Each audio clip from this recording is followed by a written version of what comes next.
ഇന്ന് ഈ ബ്രെഡ് കൊണ്ട് ഉണ്ടാക്കാൻ പോകുന്നത് ഞാൻ 2 എഗ്ഗ് എടുത്തിട്ടുണ്ട്.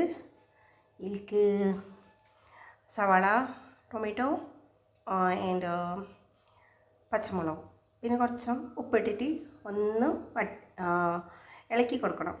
ഓംലേറ്റ് ആക്കാൻ അടിച്ചിട്ട് റെഡി ആയിട്ടുണ്ട്. അപ്പോൾ ഇതിനൊന്ന് കുറച്ച് പരത്തി കൊടുക്കണം. ഇതുപോലെ ജസ്റ്റ്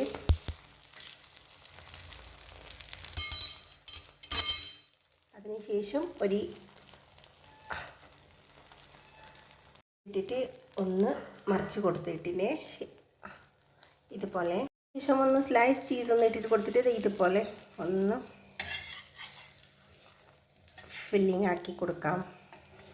ഫില്ലിംഗ് അല്ല, ഇതുപോലെ ഒന്ന് പാക്കാക്കി റെഡി ആക്കി അതിൻ്റെ മുകളിലേക്ക് ഒരു ബ്രെഡും ചീസ് മെൽഡായി പുറത്ത് പോവാതിരിക്കാൻ ഇതൊന്നും ഇട്ടിട്ട് കുരുമുളക് പൊടിയും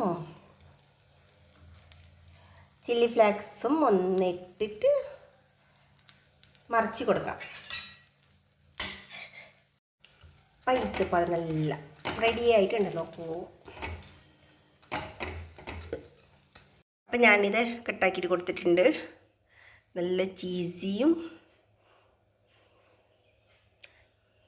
അപ്പം നിങ്ങൾ ഒന്ന് ഉണ്ടാക്കി കമൻറ്റ് അറിയിക്കണം. നിങ്ങൾക്ക് ഇഷ്ടപ്പെട്ടാൽ ലൈക്കും ഷെയറും കമൻറ്റും ചെയ്യണം. Okay, by.